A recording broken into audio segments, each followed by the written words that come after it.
Season 3 of Formative is brought to you by the generous support by Macy's Inc., whose purpose is to create a brighter future with bold representation for underrepresented youth, so we can realize the full potential of every one of us.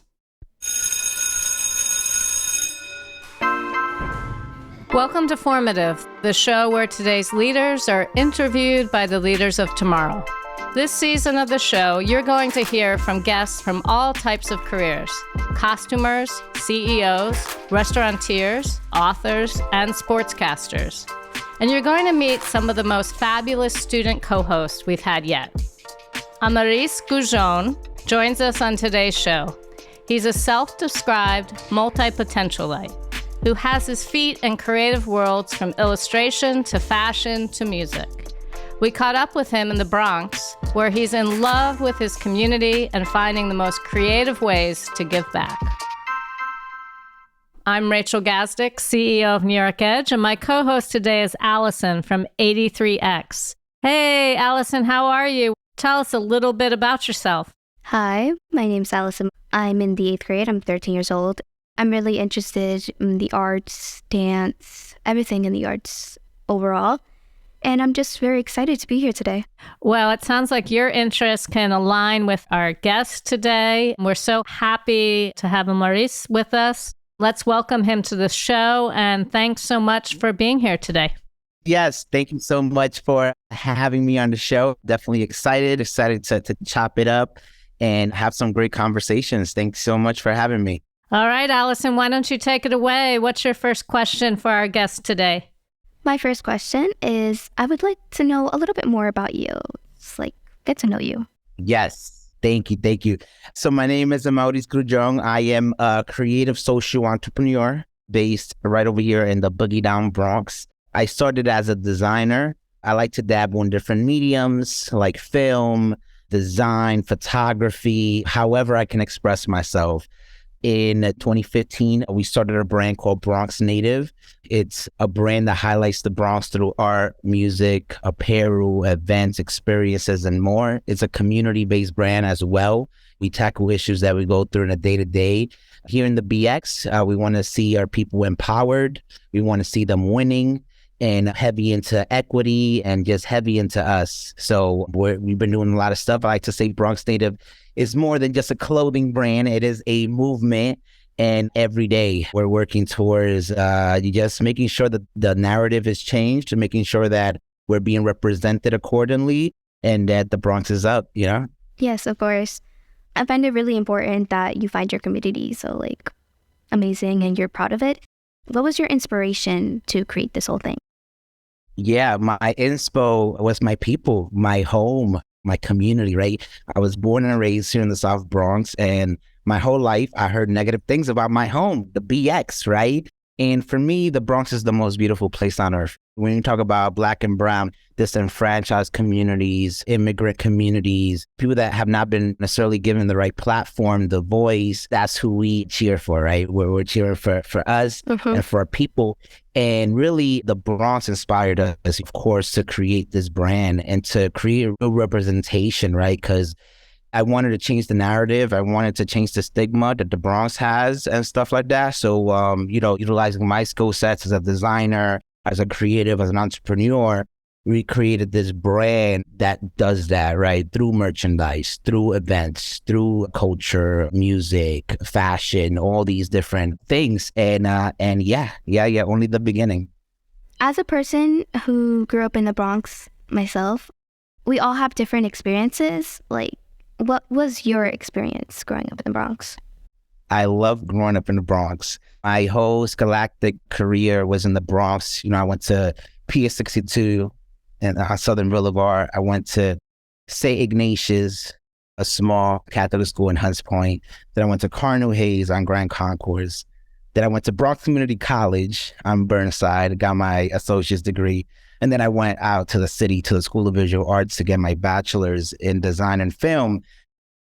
Of course, the struggle is there, those moments are there, but those moments are beautiful. I always think about just the people, right? How they're like family. And when I walk down the street, I feel at peace. I feel bliss. just walking in my community, in my home, and knowing that we going up. And it's a beautiful thing. So there's a quote says, only the strong survive, and we're it, this is us. Yeah. Speaking about Bronx native, I heard that you work with your sister. What's it like working with her? Yeah, no, it's great. I've always felt blessed to have a sister who's also a creative like me. Her name is Amaurys Grullon. She's currently in Parsons studying fashion design.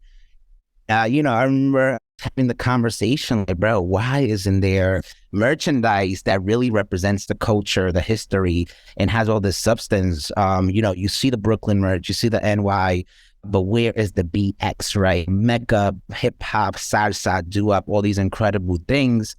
And we kind of just, had no representation in the streetwear world.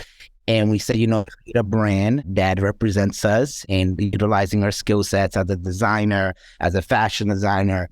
We did it, and it's 5-6 years later, we're still going strong and making it happen. Wow.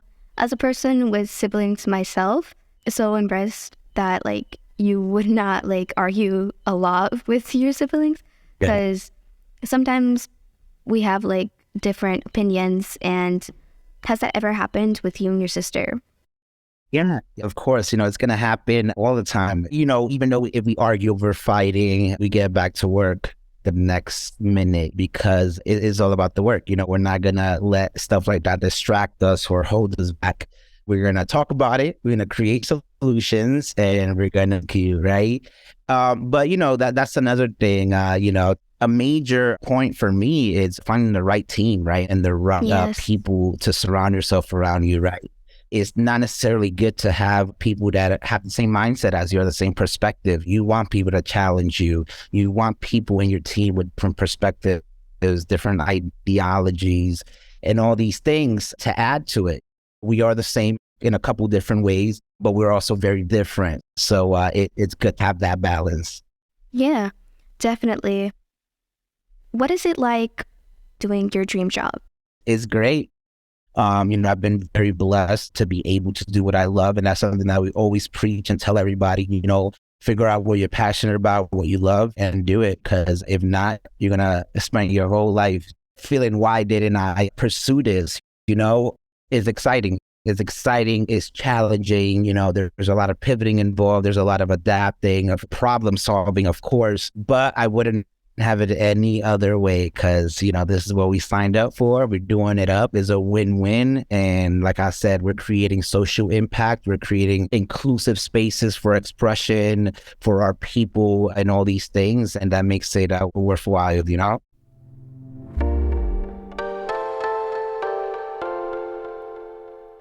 I was reading about you, and I saw that you knew from a young age that you were really interested in the arts and all this. How did you know? How did I know? So I did know. Yeah, it's a fact. I was an illustrator from a very early age. So I just remember drawing in my room, drawing in school, drawing in church. That was my thing already. Yo, you're the person who draws. Kids used to pay me to do their homework. So I was already drawing, and I had that artistic ability. And I just knew this is what I'm going to do. I didn't necessarily go the route of an actual illustrator. I saw a more tangible future in the digital arts. That's why I went to graphic design and all these things. But I use my illustration skills and my drawing skills on a day-to-day to this day. If you did not become what you are today, what do you think you would have done? If I didn't become what I am today, the beauty about where I'm at is that I am involved in so many different things, because I love so many different things, right? We got the fashion. Right now, we're in our recording studio, production space. We do influencer market. We do things with sponsors. We do YouTube. We do content creating. And in a way, I'm able to dabble in all these things, which I love. But if I wasn't, I guess, in a creative realm, I don't even know what I would be doing. What would I do? Holy moly. There's no plan B for me. I'm here. I'm here for everything. But yeah. What do you think the key to success is? The key to success, that is a deep question. Success could be defined differently for different people. And there's many keys, right? There's layers to it, right? Definitely be consistent. Keep going every day. As an entrepreneur, you already know we're working 24/7. Put in that blood, sweat, and tears into whatever you do. I remember once one of my professors said, "Hey, do you want to know the meaning of life? Like, you know what, like what's the whole scope of it?" I was like, "Yes, I need to know, what is it?" And he said, "You get what you put in." That's basically it. The more hours you put in, the more blessings you're going to get, the more fruits you're going to get, so keep going. And another one that I would say is always be authentic, right? Always sprinkle what makes you into whatever you do. You're unique, you're one of one, and let's showcase that, I like to tell every entrepreneur out there to not just create a brand, just to create a brand with a purpose, right? Create something that has impact, that has a social component to it, and that's giving back. Yeah, I also really much agree with you. I also think that there's not only one key to success, but many. Yes. What is something you would say to younger audiences that want to fulfill their dreams? Yes. Couple of things I would tell them. Number one, figure out what you're passionate about. What do you love? What doesn't feel like a job for you? What's your hobby, right? Because a lot of the times that's what you want to do. You know what I mean? You want to do your hobby. You want to work on something that you're not obligated to. I remember for me, when I started Bronx Native, I didn't have experience selling merchandise or anything like that. So I started asking questions, right? I started calling my peeps up. I know you have a brand, how do you do it? I remember writing exactly step by step, go to Amazon, buy this bag, go to LegalZoom, incorporate your business, all these little things. And then execute, work. Again, blood, sweat, and tears, what you're passionate about, put your heart in there, put yourself in there, and just grind until you're there. That's really the only way. It really is. When you were at your lowest moment, let's say you don't have motivation to do something, what motivates you and makes you want to get back to work? Yes. Life is tough. Life is it's not easy. So a lot of times there's moments that you feel discouraged, moments that you don't feel as motivated. And I have a couple of steps, a couple of tools to use, right? Number one, surround yourself with the right people. Yes. For me, I want to be in a table with entrepreneurs. I want to be talking about buying buildings. I want to be talking about creating. I want to be talking about going up. And that inspires me, that motivates me, being surrounded by like-minded individuals that have the same goals and have the same passions. Surround yourself with the right people.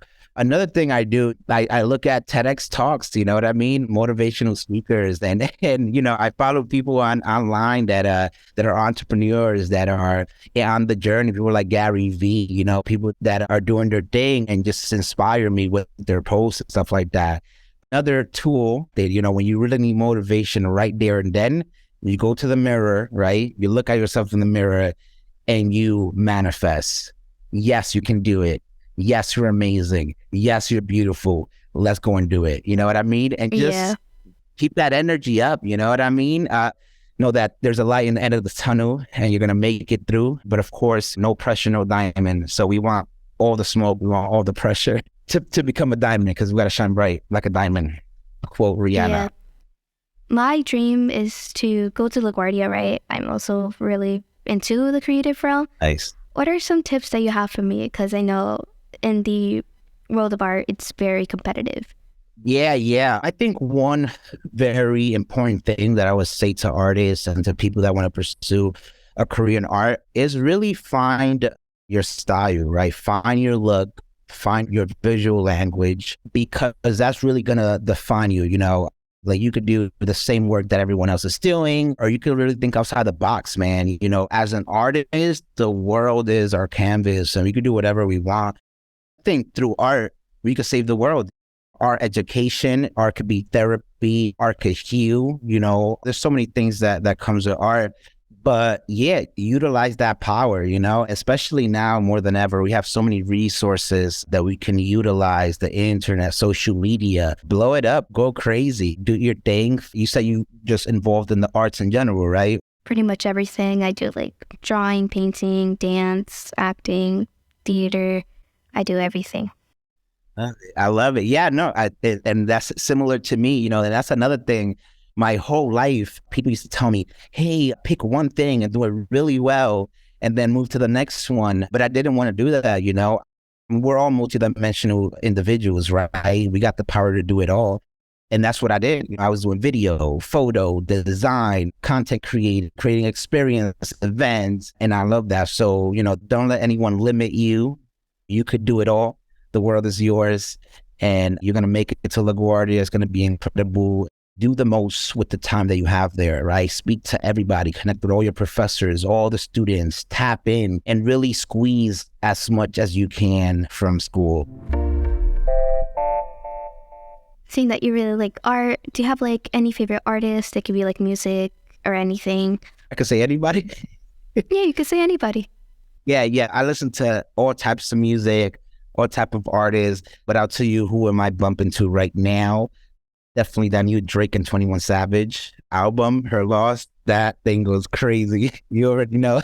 But let me see, visual artists as well. I like people that have that utilize, again, different mediums and different ways to express themselves. One person that I think does this amazingly is Daniel Glover, Childish Gambino. He did the show Atlanta. He's a Grammy-winning artist. He's an actor. He does this. He does that. So I'm very intrigued by people like that. Also, like people like Lin-Manuel Miranda, right? Hamilton. It really inspired me, and I felt very empowered after watching that. First of all, what he did, right, bringing hip hop into the realm of theater, and then also the story, of an immigrant that came from the Caribbean, which my family's from the Caribbean, the Dominican Republic. And basically becomes one of the founding fathers of finance and all these things. And he started from nothing, made everything. So stories like that definitely inspire me, keep me motivated, empower me. Yes. You told me that you were Dominican? Yes. That's awesome because I'm also Dominican. Hello, amigo. What's up? Hey. Que lo que? Que lo que, hermanos? Get it. I find it very important. Like, for example, my mother and my family, when they came to the US, they definitely had a hard time adapting, but they worked hard for my family and for everybody to feel welcomed and at home. And I definitely feel like in the Bronx, there's a ton, like a lot of us here are Hispanic. And I feel like it's just awesome to see all of us like come together and see Bronx native, and it's just awesome. I was born and raised here, but my blood is 100% from the Dominican Republic. And shout out to my fam over there. You already know, love. The Bronx has the largest concentrated population of Dominicans, also Hondureños, Garifuna as well. And more than 50% of our population is Hispanic, Latinx, and all that stuff. So that's amazing. We're representing our people. We've done shirts with the Dominican flag, with the Puerto Rican flag, for the West Indian parade. We did all the West Indian countries. For Hispanic Heritage Month, we did all the Hispanic countries. So we're always tapping into all the different cultures and all the different people here in the Bronx and making sure that everyone's being seen and heard and represented accordingly. I also I really find it important that everybody's seen and heard. I was a part of the Hispanic Heritage Month committee. We started that whole thing, so we have our own board downstairs, has like Selena and all these other Hispanic artists, and it was awesome. Congrats. No, that's beautiful. Do it out. Yeah, no, that's what I'm talking about right there. Yeah, it's very important. What is something that you are interested in doing next with Bronx Native and everything else? Yeah, so we have a bunch of things coming up next. Right now I'm in my studio. It's called Tag Up Studios. We've been doing a lot of great things through the studio, like in the video game world as well, the music world, open mics, even like performing lessons, and always engaging the community as much as possible through all of our businesses. We're going to be putting out our own original music. So, we're going to be working with local artists. We're going to be just cultivating and creating some dope pieces and putting it out there. We're really tapped into like the DJ scene here in the Bronx and just artists in general. So we're going to tap into that. It's going to be great. Bronx Native, we have our store. We got some merch coming out, some new collections, of course. We have a couple of other big projects. We have a book coming out, It's going to be about the journey. It's going to be how to build a community-based brand, right? A modern-day brand that's about the community. How does that look like? How do you design for good? How do you design and change the world? How do you create what we're creating and make that impact that we've been having? So the book is gonna be talking about like the 5-year journey, because we just turned 5 years on October 2nd at the Bronx Native shop. You already? Wow, congrats. Thank you. So every year, officially, every October 2nd is considered Bronx Native Day. We're going to have like a festival, block party with vendors, music, food, and all that good stuff. We have a documentary also, right? We shot during the pandemic, and we basically shot the process of us opening up a print shop and opening up Tag Up Studios. So the documentary is going to be kind of like an informative reality TV docuseries style, where it's going to showcase us in the journey, talking about the struggle, we're talking about financial, we're talking about, we got to figure this out. So it's going to be very informative for entrepreneurs and just people that really want to know what goes on behind closed doors and the real journey of an entrepreneur. And yeah, just looking forward to continue the marathon, to continue the journey, and to continue to make sure that we're winning, succeeding, thriving, building, working together, breaking bread, and making it happen, Yes. Like you said, with the book and the block parties and the music, I definitely need to be updated because I'm definitely want to go. And yes, follow us on Instagram, on social media at the Bronx Native. Everything's there, everything. Got you. Yeah, I feel like it's very important for you to remember where you came from and your community. Yes, let's do it. We have to. This was like watching a TV show, actually. I could go on for another hour or so. Allyson, you were kicking it more. No, yeah, you were good. Yes. Awesome. So we ask our guests the same question at the end of every show. Knowing what you know now, what advice would you give your 13-year-old self? Let me see. I would just tell him to keep going, to go even harder. Life hits you with whatever is going to hit you, you get to experience that, you learn from it, you grow from it. But yeah, never give up. Just keep going, do what you love. And yeah, just keep smiling. You know what I mean? There's going to be tough moments that are going to come ahead, but don't let that distract you. Don't let that put you out of the course. The journey is the reward, so keep going, keep doing it. I just want to thank you for that. And I always see you guys out in the community supporting our kids. So, your brand is so critical to the neighborhood and to the entire city, if not the country. So I just want to thank you both so much. Thank you. Appreciate ya. Bye. Yeah. Thanks for listening to Formative, a production of New York Edge. I'm your host, Rachel Gazdick. My co-host today was Allyson from 83X in the Bronx. She was assisted by Stephanie Loretta. Season 3 of Formative is brought to you by the generous support by Macy's Inc. Our production partner for this series is Citizen Race Car. This episode was produced by Tasha A.F. Lemley. Post-production by Alex Brower. Original music by Garrett Tiedemann. Production management by Gabriella Montequin. Thanks to the whole team here at New York Edge for making this series possible. Never miss an episode of Formative by subscribing to the series at newyorkedge.org/formative or wherever you get your podcasts.